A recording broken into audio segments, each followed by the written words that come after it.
तीन चार बैंगन थे, तीन चार इस पे थे, तीन चार इस पे थे। ये सारे, ये देखो कितने कितने दिखाऊं मैं आपको। एक दो, ये तीन, ये ऐसे खा खा के फेंके हुए हैं। ये मेरे टमाटर फेंके, ये सारे इकट्ठा करके मैं आपको दिखाऊं मेरी कितनी। और ये तो यहाँ हुआ है, गांव में जो लोग खेती करते हैं उनके साथ तो कितना नुकसान होता है। तो सरकार मुझे नहीं पता क्यों सो रखी है, इन चीज़ों पे ध्यान। ये देखो, ये देखो, इन सब पे लगे थे, चार चार पाँच पाँच इन पे लगे हुए थे, इन पे लगे हुए थे, इस पे लगे हुए थे। ये सारे उन्होंने उखाड़े, सारे मेरे पौधे नीचे गिरा रखे थे। इनके दांत इतने नुकीले हैं, ये इंसान को भी खाएंगे। नहीं, क्यों नहीं खाएंगे? ये कल को किसी इंसान को काट देंगे, कौन कौन जिम्मेदारी लेगा इस सब की? ये प्याज उखाड़ उखाड़ के फेंके हुए हैं सारे। इधर ये सारे प्याज काट के खा गए हैं। बहुत बहुत। ये टमाटरों को देखो, ये टमाटर इतने मोटे मोटे मेरे टमाटर, ये ऐसे फेंके हैं तोड़ के। ये पूरा मेरा पौधा, इस पे इतना यहाँ ऊपर इतना बड़ा फूल था गुड़हल का। ये पूरा पौधा यूँ उखाड़ दिया, गमले से ही बाहर फेंक रखा था। वो मैंने रात को आया तो मैंने ये लगा दिया। तो इसी के साथ अभी आपको और दिखाता हूँ मैं। इधर ये नीचे फेंका हुआ है बर्तन, उधर वो आप देख सकते हो, इधर मिट्टी पड़ी है, ये गमले टूटे हुए थे, वो देखो उधर ये तोड़ के फेंका हुआ है। रात को उधर सारे गमले तोड़ रखे थे। तो मैं मोहित थपलियाल बोल रहा हूँ आपका दिल्ली से। और दिल्ली में बंदरों का हो चुका है हद से ज़्यादा आतंक। घर पे छतों पे घुस घुस के वो तमाशा कर रहे हैं। और मेरी दरख्वास्त है दिल्ली सरकार से कि प्लीज़ इन जंगली जानवरों को रोकें। और ये दिल्ली में रहने वाले किसी भी वासी के लिए बिल्कुल भी सेफ़ नहीं है। अगर हमें यहाँ रह के जंगलों की तरह ही जीना है कि हमें बंदरों को डंडों से डरा डरा के भगाना है, तो फिर हम शहरों में क्यों रह रहे हैं? शहरों में रहने का हम टैक्स देते हैं, एमसीडी को टैक्स जाता है, हर चीज़ का टैक्स जाता है शहरों में। और शहरों में जंगली जानवरों का आतंक हो रखा है। तो ये बहुत ख़राब बात है। आप देख सकते हो, इन्होंने मेरा पूरा टमाटर, ये मैंने कम से कम 2-3 महीने से इनमें मेहनत लगी है। सरकार आए दिन ये चलाती रहती है अभियान की ज़्यादा से ज़्यादा पेड़ उगाओ, हरियाली करो। मैंने अपनी छत में इतने सारे पेड़ लगाए, कल ये आधे से ज़्यादा नीचे गिरा रखे थे। मैंने रात को इन सबको ठीक करा है। रात को मैंने वीडियो नहीं बनाई क्योंकि लाइट बहुत कम थी, तो ये देख नहीं पाते। देखो कितनी कितनी मेहनत। ये मैंने 2 से 3 महीने तक इंतज़ार करा कि टमाटर लाल होंगे, पर मैं कभी देख नहीं पाया ना लाल होने से। और ऐसा ये फिर होगा अभी, क्योंकि ये बंदरों को पता चल गया है इस घर का।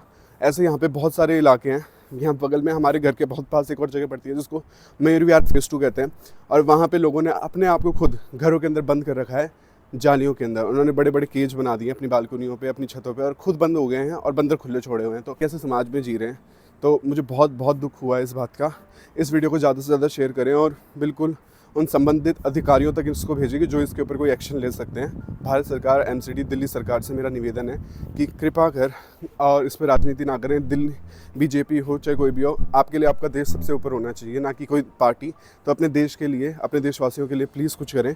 अब मैं एक इंसान अकेला होने के नाते मैं तो इतने बंदरों को रोक नहीं सकता। मैं दिल्ली से, ये सरकार की कोई मुहिम है, सरकार इसको चालू करे। और देशों से आप सीखें कि वो देश, और भी तो देश हैं कि जहाँ पे ऐसे जंगली जानवर आतंक नहीं मचाते हैं घरों में जा जाके। तो उन्होंने इन चीज़ों के ऊपर कैसे काबू पाया?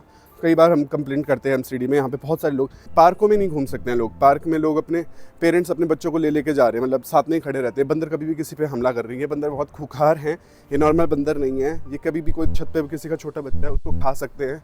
और मेरा खुद का पर्सनल इंसिडेंस है। पार्क में कोई 70 साल के बुजुर्ग आदमी सिर्फ पार्क में टहलने गए थे और बंदरों की एक टोली ने उनको घेर लिया। कोई उनको बचाने नहीं जा पाया क्योंकि सबको डर लगता है, क्योंकि बंदर किसी को भी खा सकते हैं, किसी को भी काट सकते हैं और ये जानलेवा हो सकता है। तो प्लीज़ भारत की सरकार, दिल्ली की सरकार इस पर सख्त कार्रवाई करे। ये बहुत ही यहाँ पे रहना मुश्किल हो चुका है। वैसे गायों का आतंक हम इतने सालों से सह रहे हैं। गाय जगह जगह गोबर करती है, देश को बहुत बदसूरत बनाती हैं। कोई गलियों में नहीं जा सकता, आए जगह गोबर ही पड़ा रहता है। कुत्ते गलियों में घूमते हैं, कुत्ते घूम ही रहते हैं, गाय घूम ही रही थी। अब ये जंगली जानवर, बंदर भी यहाँ पे घूमते हैं। बंदरों का आतंक बहुत ज़्यादा है। चिड़ियाघर में भी जाओ, कहीं पे भी जाओ, किसी भी इलाके में चले जाओ, हाथ से वो सामान छीन के ले जाते हैं। तो ऐसे किस देश में होता है कि जहाँ के निवासी सुरक्षित नहीं है, जंगली जानवर उनके ऊपर हावी हो रखे हैं। जंगलों में भेजते हैं, गाँव में भेजते हैं। और गाँव में कोई कहता है उत्तराखंड में भेज रहे, तो वहाँ पे भी मत भेजो इनको। मेरे खुद के पर्सनल गाँव में, हम गाँव के लोगों में वैसे ही खेत कम होते हैं पहाड़ों के इलाकों में, और ऊपर से जंगली जानवर, वहाँ सूअर आते हैं, वहाँ पे बाघ आता है, वहाँ पे बंदर आते हैं और वो लोगों की खेती ख़राब कर रहे हैं। और वहाँ के लोग कई 800 सालों से उसी गांव में रह रहे हैं। तो इतने सालों से रहने के बावजूद जब सरकार ने ऐसे नए नियम बना दिए कि जंगली जानवरों को बचाओ और इंसानों को मरने दो, तो ये कहाँ की सरकार है जो इंसानों से पहले जानवरों को देख रही है? पहले आपको इंसानों को देखना है। अगर इंसान आपके नागरिक सुरक्षित है तो आप जानवरों के ऊपर ध्यान दीजिए। यहाँ पे आपके नागरिक ही परेशान है। मेरे गांव में कई लोग हैं जिनके पूरा पूरा गाल काट लिया। मेरे को अगर ये सारी फुटेज मिलेगी, मैं इस वीडियो के एंड में जोड़ूंगा और मैं आपको दिखाऊंगा कि इन जानवरों ने कितना आतंक इस देश में मचा रखा है और सरकार इसके खिलाफ कुछ नहीं कर रही है। सरकार बिल्कुल सो रखी है। तो ये बहुत ही निंदनीय है और मैं इसका बिल्कुल भी समर्थन नहीं करता हूँ। प्लीज़ देखिए, आप देखिए मेरी छत का क्या हाल कर रखा है। इतनी ये मेरे 2-3 महीनों की मेहनत है। ये टमाटर कितने दिनों से मैंने उगाए थे और ये टोली में आते हैं, 5-5 6-6 बंदर एक साथ आ रहे हैं। तो ऐसे क्यों हो रहा है? दिल्ली के आसपास कोई जंगल नहीं है और ये बिल्कुल हम शहर के बिल्कुल बीच में रह रहे हैं और यहाँ बंदरों का आतंक है। मैं कल शाम को वॉक के लिए नहीं जा सकता हूँ किधर, क्योंकि ये बंदर कहीं लटके ही रहते हैं ऊपर तारों पे। इन्होंने बहुत हमारा समाज ख़राब कर रखा है।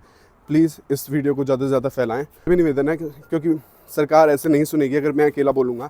तो आप सब लोग मेरे साथ इस मुहिम में जुड़ें।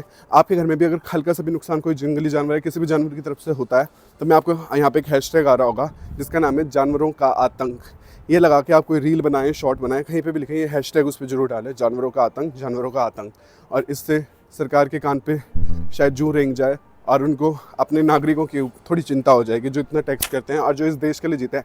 हर नागरिक इस देश का अपने देश को सर्वप्रथम मानता है, अपने देश को अच्छा चाहता है। हम किसी दूसरे देश से अपनी तुलना नहीं करना चाहते, पर जब हमारे साथ इतना बुरा होता है तो हमें बहुत दुख होता है। तो कृपा कर इस पर ध्यान दें, अपने देश के नागरिकों की बात सुने और अपने देश के नागरिकों को बचाएं। क्योंकि अगर देश के नागरिक हैं तो अभी देश है। ये नागरिक ही यहाँ पे इतने परेशान है तो देश कैसे खुश हो सकता है? तो प्लीज़, हर राज्य का मुझे लगता है यही दिक्कत होगी, बहुत राज्यों में यही परेशानी है। मेरा पूरा गांव परेशान है। प्लीज़ प्लीज़ प्लीज़ इस बात को हल्के में ना लें और इसको ज़्यादा से ज़्यादा शेयर करें। मेरा नुकसान आप देख सकते, मुझे नहीं पता कि मेरा कुड़हल बचेगा नहीं बचेगा। इस पर ये देखो इसकी कलियाँ तक खा चुके हैं। इस पर इतना बड़ा फूल लगा हुआ था, ये खा लिया। अब मैं तो एक अकेला इंसान क्या ही करूँगा? मैं अगर कल को किसी बंदर को भगाने में जाता, कुछ भी आता, तो मुझे ही काट लेंगे। और वो नॉर्मल बंदर है नहीं, उनको इतने सालों से इंसानों के बीच में रहने की आदत हो चुकी है। उनको पता है इंसानों को कैसे डराना है और वो हम पे हावी हो रहे हैं।